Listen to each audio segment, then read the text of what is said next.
할렐루야. 네, 오늘도 우리 계시록 17장 말씀을 나누겠습니다. 계시록 17장 우리 특별히 3절에 아주 중요한 단어가 있죠. 3절 17장 3절에 보니까 다시 한번 반복하면 곧 성령으로 나를 데리고 광야로 가니라. 내가 보니 여자가 붉은빛 짐승을 탔는데, 이런 말씀이 있습니다.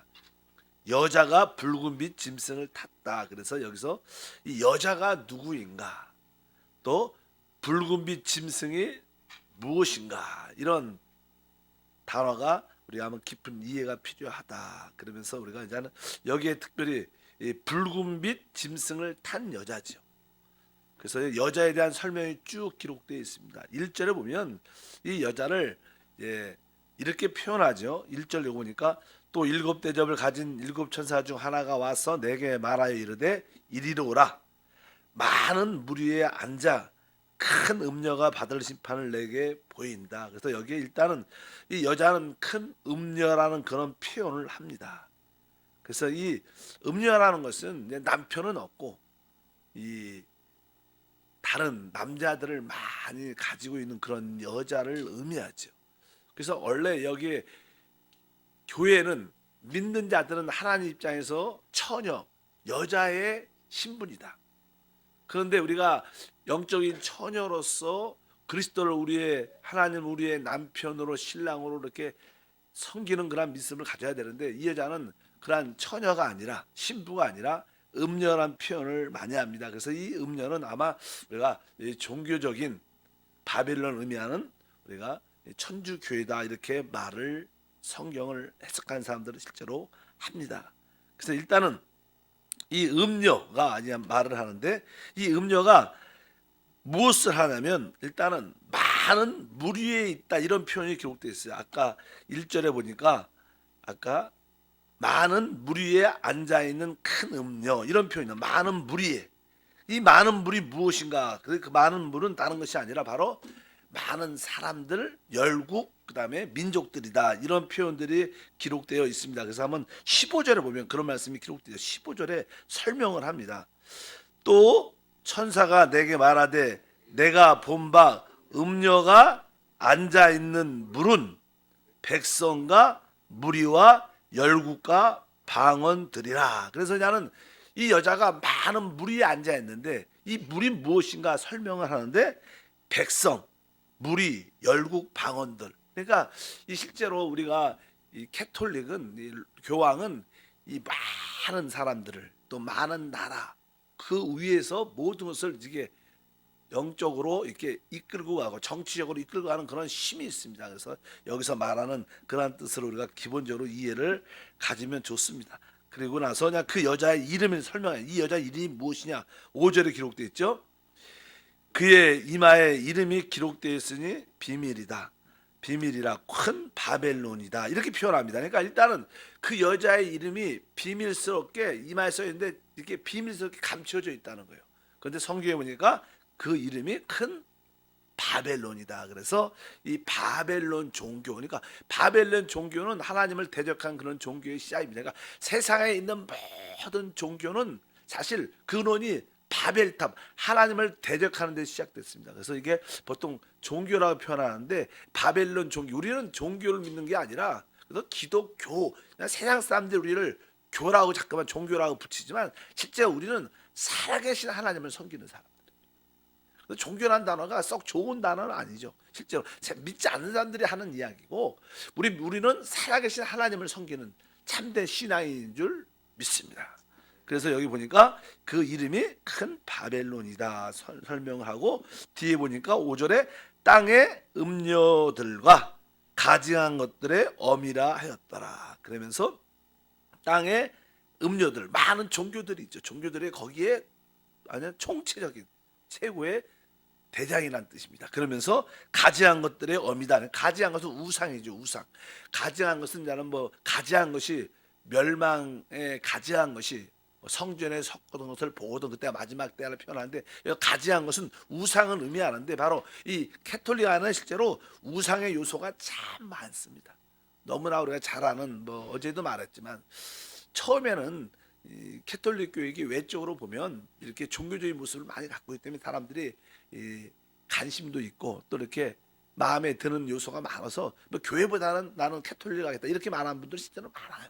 근데 실제로 그 안에 들어가면 이 많은 이 가지한 것도 우상들이 많은데 실제로 이 우상이라는 것은 우리는 오직 살아계신 하나님을 섬겨야 되는데 오직 주 예수 이름만을 붙잡아야 돼. 그 계시록에 보면 항상 우리가 끝까지 주의 이름을 버리지 말라 하는데 거기는 뭐 마리아 이름이나 다른 성자들의 이름을 갖고 기도하는 것이 얼마나 많은지 그런 것들이 아주 간단한 우상들의 요소다. 그리고 거기 우리 성당에는 항상 이렇게 마리아 상이 있지 않습니까? 그래서 많은 사람들이 이 유럽 같은데 이 성당 같은 데 가면요, 그 마리아 상 또 필리핀이나 이런 데 가면 사람들이 이렇게 거기다 이렇게 손을 대고 기도하고 막 그래요. 근데 그것도 막 그 마리아의 그 상 중에 발이 달았어. 아주 사람이 만들어갖고 그런 거 만지고 기도하면 기도가 응답될 것이다. 이런 그러니까 종교적 의식이 참 많아. 근데 그런 것들이 얼마나 하나님 볼 때는 가증한 것인 것을 우리가 알아야 될 줄 믿습니다. 그리고 3절에 보니까 곧 성령으로 나를 데리고 어디로 갔어요? 광야로 갔다. 원래 참된 우리 그리스도는 생수십니다. 생명수가 아닌 줄 믿습니다. 항상 거기에 생수의 목마름이 해결되는 곳이 바로 우리 예수 안에 있는 것인데 여기는 광야라는 거예요. 거기는 참된 생수가 없다는 거예요. 그런 종교 안에는 그런 의미로서 광야로 데리고 왔다 그런 표현이 기록이 여기 쭉 기록되어 있습니다. 또 이제 2절에 보니까 이런 표현이 2절에 땅의 임금들도 그와 더불어 음행하였고 땅의 임금들과 그와 더불어 음행했다는 뜻은 바로 이 캐톨릭이 교황이 이 모든 세상의 모든 나라와 국가들과의 정치적인 관계를 맺고 있다는 거예요. 지금도 사실 그렇죠. 모든 거기가 종교적인 행위뿐만 아니라 모든 정치적인 신과 뭐 배우를 조종하는 그런 것들이 참 많은데 일단은 땅의 임금들과 더불어 음행도 하였고 땅에 사는 자들도 그 음행의 포도주에 취하였다 이렇게 말씀합니다. 그래서 그 안에 있는 잘못된 교리와 가르침들. 그래서 우리가 처음에는 잘 모르지만 자꾸만 거기를 다니다 보면 그 거기에 거짓된 교리들, 잘못된 교리들이 처음에는 안 이상한데 틀린 것 같은데 그러다가 자꾸만 다니면요 또 그게 뭐예요? 만든 것 같고 그냥 취해갖고 정신이 어질어질하고 분별하지 못하고 이렇게 하면서 그것을 받아들이고 거기서 한번 들어가면 빠져나오지 못하는 그런 모습들을 많이 갖고 있습니다. 그래서 바로 그 음행의 포도주에 많은 사람들이 취했다. 그래서 이단적인 교리의 가르침들. 그래서 우리가 처음부터 하나님 말씀을 진리로 제대로 배우는 게 중요합니다. 자꾸만 잘못된 것을 자꾸만 듣다 보면 마약 같아가 중독돼 갖고 그것이 맞는 것 같아요. 북한 이 주민들의 그 주체 사상, 김일성 주체 사상을 계속 일주일에 한두 번씩 계속 반복하니까 처음에는 안 믿어져도 어릴 때부터 타서부터 계속 받으니까 나중에는 그 김일성이 하나님이고 바로 그렇게 이렇게 인식이 딱 되는 거면서 자꾸만 이렇게 마취되는 그런 요소들이 우리가 올바른 진리로 무장되는 것이 얼마나 큰 축복인데 4절에 보니까 그냥 설명을 하죠. 그 여자는 자줏빛과 붉은 빛옷을 입었다 이렇게 표현한 자줏빛과 붉은 옷. 그래서 우리가 자줏빛은요 하나님의 어떤 권위를 상징하는. 그래서 나는 우리 교회도 보통은 이제는 목사 임직을 하고 예식을 할 때는 이렇게 가운을 입지만 우리 개신교는 웬만하면 가운을 입으려고 생각을 안 하는 특별한 경우만 하는데 그러나 캐톨릭에는 그들의 입는 추기경들이나 그분들이 있는 옷들을 보면 대부분 이렇게 자주색, 붉은색 계통으로 하나님의 거룩함을 하나님의 신성을 표시한다는 그런 의미를 많이 갖고 있는데 그런 의미로서 말씀하고 뒤에 보니까 금과 보석과 진주로 꾸몄다. 아주 겉의 모습은 아주 새 예루살렘 성처럼 금과 보석과 진주로 꾸미고 손에는 금잔을 가졌는데 그러니까 우리가 천주교의 외적인 그런 모습은 종교적인 모습으로 아주 그럴듯하게 되어 있지만 그 속에는 설마죠. 금잔을 가졌지만 그 안에는 가증한 물건과 그의 음행의 더러운 것으로 가득하더라. 이렇게 우리 주님께서 우리에게 냉정하게 말씀하신 것을 우리가 볼 필요가 있는 줄 믿습니다. 그래서 우리가 외적인 모습에 너무 바라보면 안 되고 그 안에 참된 것이 들어있는 것을 봐야 된다. 우리는 겉에도 중요하지만 속도 중요합니다. 우리가 속만 중요해서 겉이 의미가 없으면 안 되겠지만 속이 원래 잘 진리로 채워지고 또 겉에 있는 중요한 필요한 것도 우리가 채워줘야 될 줄 믿습니다. 또 보통 우리 교회에서는 이제 캐톨릭과 달리 우리가 두 가지 예식을 갖죠. 그 예식이 성만찬하고 또 하나는 침례라는 예식을 갖습니다. 그러나 뭐 캐톨릭은 그 예식들이 많죠. 그러나 우리 교회에서 하는 예식은 성경에 나오는 바로 나를 기념하라. 그래서 성만찬을 늘 모일 때마다 행하는 것이 하나님의 예식이라고 표현하면 하나님을 기념하는 것이고, 또 하나는 우리가 침례에 대한 단어를 성경에서 계속 반복하고 침례를 받으라고 말합니다. 그래서 두 가지를 우리 교회에서는 말하지만 그렇지 않는 이 여자로 표현된 여기에서는 많은 거짓된 것을 갖고 있고, 6절 같은 데 보니까 또 내가 보매 이 여자가 성도들의 피와 예수의 증인들의 피에 취한지라, 이렇게 말씀해요. 실제로 로마 제국이 많은 정복되지 않는 많은 사람들을 자기 땅으로 제국을 만들기 위해서 많은 사람을 죽였지만, 실제로 참된 믿음을 가장 많이 죽인 단체는 천주교입니다. 그래서 자기의 교황의 또 아니면 그 천주교의 전통의 교리에 맞지 않으면 신실한 사람들을 많이 죽였습니다. 그래서 우리가 많이 알죠. 그래서 결국 나중에는 마르틴 루터도 거기에서 나오고 종교 개혁을 일으킨다는 그런 이야기가 쭉 기록되어 있죠. 이렇게 그래서 여기 보니까 성도들의 피와 예수의 증인들의 피에 취했더라. 그러니까 그들이 실제로 참된 믿는 사람들의 주님의 간증들을 많이 순교시켰다는 그런 뜻을 여기에도 또 기록을 하고 있습니다. 그러니까 우리 주님이 그 교회를 기뻐하지 않죠. 두 번째는요, 아까 3절에 이런 표현을 했어요. 나는 이 짐승이 누구인가, 붉은 빛 짐승을 탔는데 그 짐승이 누군가를 설명을 쭉 해요. 이게 되게 중요한 이야기인데, 여기서 사실 이 붉은 빛 짐승을 탄 누구예요? 여자가 있어요. 근데 짐승이 중요해요? 탄 사람이 중요해요? 원래 그냥 짐승도 중요합니다. 그러나 처음에는 이 탄 사람이 그 짐승을 통제하죠. 그러니까 우리가 그 처음에는 이 세상의 모든 정치와 종교를 이 캐톨릭 교회가 지금도 그런 영향이 세계적으로 제일 많죠. 이렇게 영적으로 크게 보면 그가 통제를 하고 있어요. 처음에는 적그리스도도 거에게 통제와 다스림을 받는 것처럼 보이지만 나중에는 그것이 뒤집히면서 이제 이 적그리스도가 이 천주교를 완전히 멸절시키는 그런 이야기가 쭉 기록되어 있는데, 일단은 우리 이제 짐승에 대해서 한번 이야기를 쭉 해보겠습니다. 8절에 나옵니다. 8절 읽어보면 내가 본 짐승은 전에 있었다가 지금은 없으나 장차 무정예로부터 올라와 멸망으로 들어갈 자니 땅에 사는 자들로 탕세 이후로 그 이름이 생명책에 기록되지 못한 자들이 이전에 있다가 지금은 없으나 장차 나올 짐승을 보고 놀랍게 여기더라, 이렇게 표현을 합니다. 이게 보니까 내가 본 짐승은 전에 있었다가 지금 없다. 근데 여기 짐승이라는 것은 나는 그 당시 로마 제국을 이끌어갔다는 황제를 말합니다. 그래서 보통 로마 제국이 12왕 황제가 있었습니다. 그들은 뭐 왕이라고 안 하고 황제라 그랬죠. 이거 막 하나님이라는 뜻이야. 그래서 많은 이렇게 이 로마 황제들한테 막 경배를 하죠. 하나님이라고 막 그 당시 칭송하고 그런 역사가 많은데, 일단은 12황제가 있었는데 여기에 대한 그 황제들에 대해서 다 언급하지 않고 한 6명만 이야기를 쭉 합니다. 일단은 내가 본 짐승은 전에 있었다 지금은 없다. 실제로 바로 이전에 우리가 알다시피 우리 참된 믿는 이들이 로마 제국 시대에 많은 핍박을 받습니다. 나중에는 이제는 이게 뭐 로마 황제가 기독교로 이게 흡수를 하려고 교회를 흡수를 해서 더 타락을 시키지만, 일단은 여기 보면 가장 우리 교회 믿는 사람들 핍박했던 황제 중에 하나가 네로 황제였어요. 네로 황제. 우리가 뭐 배너 그런 영화 보면 나오잖아요. 네로 이 커바디스 오브 도미네 막 이런 것도 보면 그 네로 황제에 대한 핍박에 대한 그런 이야기가 쭉 기록되어 있는데, 여기 보면 내가 본 짐승은 전에 있었다 지금 있다. 전에는 이 네로 황제가 이 사도 요한이 이 계시록을 쓰기 전에 네로가 강력하게 살아서 우리 믿는 교회를 핍박을 많이 했습니다. 근데 그냥 그 두냐는 살해당해서 죽게 됐죠. 그래서 그 전에는 있었지만 그건 어떻게 됐다? 죽었다. 그래서 성경에서 가장 악한 영들의 두 사람의 대표가 있어요. 하나는 네로 황제의 영이고 하나는 가론 유다입니다. 가론 유다 예수님을 팔지 않았습니까?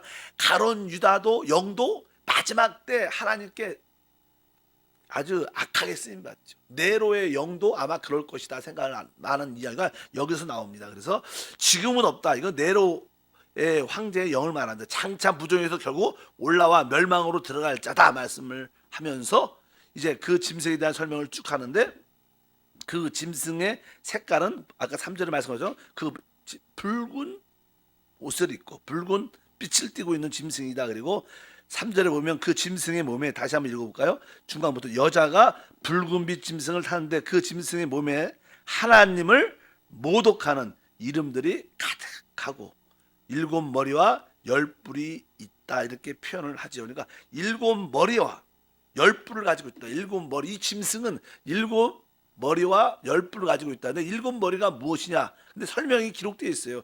7머리는 10절에 9절과 10절에 기록돼. 9절에 보면 지혜에 있는 뜻이 여기 있으니 그 7머리는 여자가 앉은 7산이다. 그래서 그 여자가 앉은 7산이다. 그래서 이걸 보통 우리가 그냥 로마 시는요 7산으로 이렇게 둘러져 있습니다. 그래서 우리가 알다시피 바티칸 궁전이라 그랬죠. 로마 수도, 로마 시에 거기는 이제는 이 바티칸 궁전, 천주교의 중심이 있는데 이 바티칸은요 알다시피 독립적인 나라입니다.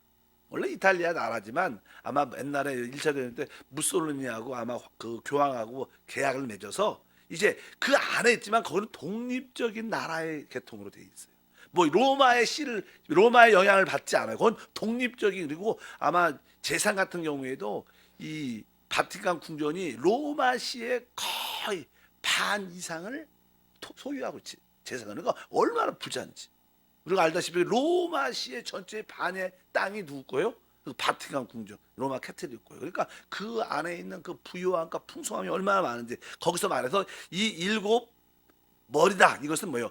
7산을 의미하기 때문에 로마시를 중심으로 세워진 로마 캐톨릭 바티칸 궁전을 설명을 쭉 하죠. 10절에 보니까 또 7왕이나 5은 망하였고 하나는 있고 다른 하나는 아직 이르지 아니하였으니 이르면 반드시 잠시 동안 머무를 것이다. 그러니까 이미 5왕은 죽었다는 거예요. 죽었다는 거. 5왕은 결국 7왕이 있는데 5왕은 망했고 하나는 지금 있다는 거예요. 지금 있다는 것은 지금 아마 이게 사도 요한이 계시록을 쓸 때 도미시안이라는 황제가 있었어요. 그 바로 옆에 네로, 5번째 왕이었던 네로 황제는 죽었고 다음 왕으로 그 왕이 있는 거예요. 근데 뒤에 보니까 지금은 그 도미티안 황제가 지금 있고 하나는 아직 이르지 못했다냐는 7번째가 그냥 나타날 거예요. 나타날 거예요. 7째 황제가 나타날 것이다. 그래서 이제 우리 계시록에 보면 이제 뒤에 쭉 설명, 앞으로 로마 제국이 그냥 회복이 되면서 어떤 유럽의 어떤 통합 대통령 같은 사람이 일시적으로 나타납니다. 근데 그 사람이 7째 황제가 돼, 7째 왕이 되는데 그가 테러로 죽습니다. 성경에서 테러로 죽는데 그가 3일 만에 살아나요. 그럴 때 3일 만에 살아난 이유가 아까 말했던 그 무정에서 올라오는 그 네로의 영, 그 영이 그 사람에게 들어가서 그 사람이 부활하고 그가 8째 황제가 돼요. 원래 그는 7째 황제인데 죽었다가 부활하니까 8번째 왕이 되면서 그가 바로 강력한 부활의 능력을 갖고 세상을 통치하는, 많은 사람들이 놀라게 되죠. 그리고 그를 그리스도라고 다 믿게 되고 그가 바로 8번째 황제라고, 왕이라고 말하는 적그리스도가 이렇게 된다. 적그리스도가 어떻게 나타나냐? 앞으로 유럽의 어떠한 어려운 가운데 어떤 그 대통령이, 통합 대통령이 잠시 처음에는 그가 막 능력이 있다, 막 지혜가 있다, 멋있게 되진 않을 거예요. 그냥 일반적인 사람처럼 대표로 뽑혀갖고 됐을 겁니다. 근데 그가 태열당해서 죽었다가 3일 만에 부활하면서 그 아까 내로 다 죽었던 그 영이 무정에서 올라와서 그 사람 안에 딱 들어가면서 그가 놀란 능력을 나타나게 되면서 3년만 동안 이 세상을 통치하고 자기를 여기 말하면 하나님이다. 그리고 그 자기가 하나님 되니까 이 땅에서 섬기는 모든 신들을, 종교들을 다 멸절시키고, 그 대표가 무엇이냐? 아까 말씀드렸던 이 세상의 많은 국민들과 백성들과 또 이렇게 나라들을 통치하고 있는 캐톨릭을 완전히 멸절시키는 그런 이야기들이 여기에 쭉 설명을 합니다. 짐승이 바로 그 적그리스도가 어떻게 나타날 것인가 말씀을 쭉 합니다. 그래서 12절부터 보면요, 13절에 보니까 내가 보던 10뿔은 여러 왕이니 아직 나라를 얻지 못하였으나 다만 짐승과 더불어 임금처럼 한동안 권세를 받으리라. 그가 보통 나는 유럽에 대한 이야기를 많이 하지만 그 일이 통합적인 그 일들이 쉽지 않을 거라고 보통 생각을 많이 하는데 지금도 막 여러 가지 복잡하고 막 그런 이야기가 많이 기록되어 있는데 일단은 여기 보면 모든 나라들이 그에게 한동안 이렇게 12절의 끝에 보니까 다만 짐승과 더불어 임금처럼 한동안 권세를 받을 것이다. 그래서 이 한동안이라는 뜻은 영어로 원 아워입니다. 한 시간도 한 시간이라. 그러니까 짧은 시간에 사람들이 이 사람들에게 모든 것을 밀어주는 거다. 아 당신이 모든 이 유럽의 이 전체적인 이 나라의 권세와 능력을 다스렸으면 좋겠다. 이렇게 짧은 시간에 일시적으로 우리가 예상치 못하는 그 사람이 통합 대통령이 됐어? 그래? 이렇게 생각을 할 거예요. 단순간 한동안 변화 안에 그 사람이 세워졌다는 거예요. 근데 아까 말씀드린 것처럼 그가 죽고 부활한다는 그런 이야기가 쭉 기록되어 있어요. 그래서 13절에 그들이 한 뜻을 가지고 자기의 능력과 권세를 짐승에게 준다. 그래서 그러면서 그가 시작되는 그런 이야기가 쭉 기록되어 있습니다. 중요한 것은요. 이 사람이 강력하게 하나님을 반대하는 일을 강력하게 한다는 거예요. 알다시피 유대인과 이 땅에 남아있는 믿는 사람들은요 절대로 우상을 섬기지 않습니다.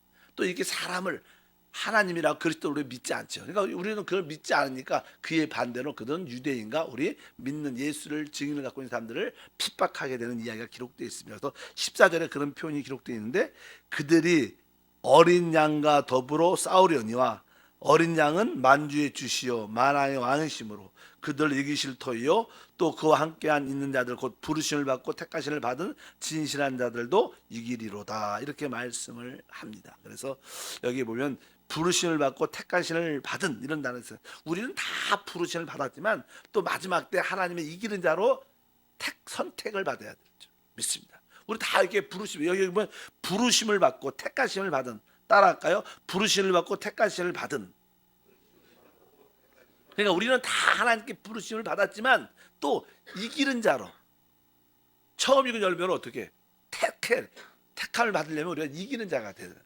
모든 사람들 다 신부가 되는 것은 아니라는 거예요. 그래서 여기서 바로 우리가 진실한 그런 일꾼들이 돼야 될 것이다. 그러면서 이제 16절과 17절의 핵심적인 이야기죠.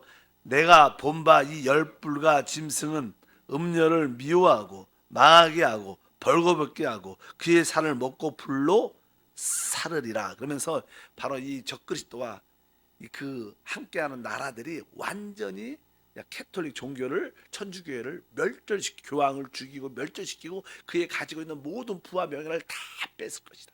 완전히 여기 뒤에 보면 뭐라냐 그의 살을 먹고 불로 사르리라. 그 앞에는 망하게 하고 벌거벗게 하고 이 캐톨릭의 안에 부패한가 더러운가 모든 것을 다 드러내면서 사람들로 하여금 그를 따르지 못하게. 많은 사람들이 로마 캐톨릭 거기에서 믿는 하나님을 진짜 하나님이라고 많이 믿죠.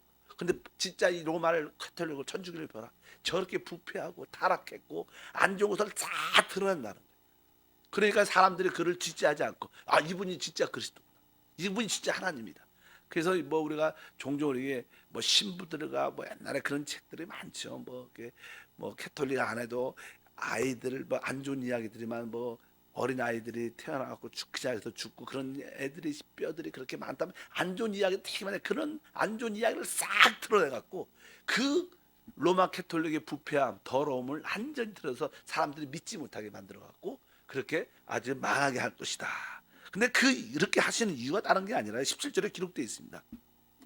읽어보면 이는 하나님이 자기 뜻대로 할 마음을 그들에게 주사 한 뜻을 이루게 하시고 그들이 나라를 그 짐승에게 주시되 하나님 말씀이 응하기까지 하심이라. 여기 보면 하나님의 자기 뜻대로 할 마음을 그들에게 주사. 아까 말씀드렸잖아요. 이 로마 캐톨릭은 음료입니다. 그러니까 하나님을 대신해서 다른 우상을 자기를 섬기는 거예요. 하나님이 얼마나 싫어하겠어요. 그러니까 하나님이 그들을 심판하셔야 되는데 하나님 직접 심판 안 하고 그걸 누굴 통해서 적그리스도에게 그 마음을 주셔서 적그리스도가 완전히 그 캐톨릭을 멸하게 하는 그런 마음을 주신다는 거예요. 그래서 하나님이 그 큰 바벨론이었던 로마 캐톨릭을 음녀를 멸망시키는 이야기. 그러니까 이 모든 것들도 뭐예요? 하나님의 뜻 안에 있다는 거예요. 그러니까 우리가 우상을 섬기는 것이 얼마나 하나님 앞에 무서운 것을 분명히 알아야 될 줄 믿습니다. 그래서 혹시 우리 주변에 이 성당을 다니는 분이 진짜 살아 있으면 우리 진짜 기도 많이 해서 그들이 그곳에서 어떻게 나올 수 있도록 도움의 손길을 줄 필요가 있다. 그렇다고 우리가 캐톨릭한테 당신들은 영적으로 음료나 이렇게 말하면 그렇게 말하면 안 되고요. 어찌하든지 그 영혼이 하나님 말씀을 이렇게 깨달을 수 있도록 지혜롭게 할 필요가 있는 줄 믿습니다. 12장이나 뭐 오늘 17장에 나오는 그런 말씀들, 이 큰 여자, 뭐 그냥 어떤 분이 그렇게 이야기를 쭉쭉 하죠. 이렇게 성경을 거기도 열심히 하는 사람들이 있으면 성경을 한 번씩 펴서 이 여자가 누군가, 이 여자 붉은 짐승을 타는 여자가 누군가 쫙 읽어보면 뭐 자줏빛 붉은빛, 뭐 이게 예수의 또 믿는 증인들을 많이 죽이고 이런 얘기를 쭉 들여다보면 그 모습이 성경을 조금 아는 사람들은, 말씀 아는 사람들은 우리 성당하고 영적인 분위기가 비슷하다 이렇게 알 수 있어요. 이렇게 깨달아야 나올 수 있습니다. 성경에서 계속 거기서 나오라고. 이렇게 거기에는 생각보다 거짓 교리, 거짓적인 가르침, 우상 숭배가 팽배하게 있다는 것을 알아야 돼요. 늘 말하지만 그 안에 가장 우리 눈에 안에 더 깊숙한 것도 많지만 그냥 일반적으로 눈에 보는 마리아 이름으로 기도하는 이것이 얼마나 우상인지, 그리고 성인들의 초를 가지고 성인들 앞에서 기도하는 것이 얼마나 큰 우상인지를 우리가 분별해야 돼요. 하나님 그것을 싫어하셔요. 그런 이야기를, 그래서 바로 큰 바벨, 종교적인 바벨론을 하나님이 멸망시키는 이야기. 누굴 통해서? 하나님 직접 안 하고 적그리스도를 통해서 완전히 뿌리째 뽑혀 철저하게 망하게 만드는 모든 권세한 능력과 부재산들을 다 적그리스도가 뺏어. 세계에서 최고의 부자의 종교는 캐톨릭입니다. 근데 그 모든 것을 다 드러내고 적그리스도가 갖게 될 것이다. 그러나 결국 그 적그리스도는 우리 주님한테 멸망을 당하게 될 줄 믿습니다. 하나님 감사합니다. 다시 한번 기도합니다. 우리에게 영적인 분별력을 더해 주셔서 이 마지막 때 참된 신앙의 의미를 깨닫게도 하시고, 다시 오실 주님에 대한 이해뿐만 아니라 이 땅에 나타날 적그리스도에 대한 깨달음을 통하여 근신하고 깨어 참으로 하나님께 부르심을 받았지만 택함까지 받는 이긴 자까지 되는 우리 모두가 되도록 인도해 주옵소서. 늘 성전과 가정에서 함께 중보하는 귀한 일꾼들에게 능력과 지혜와 응답을 더하여 주옵소서. 예수 이름으로 기도합니다. 아멘.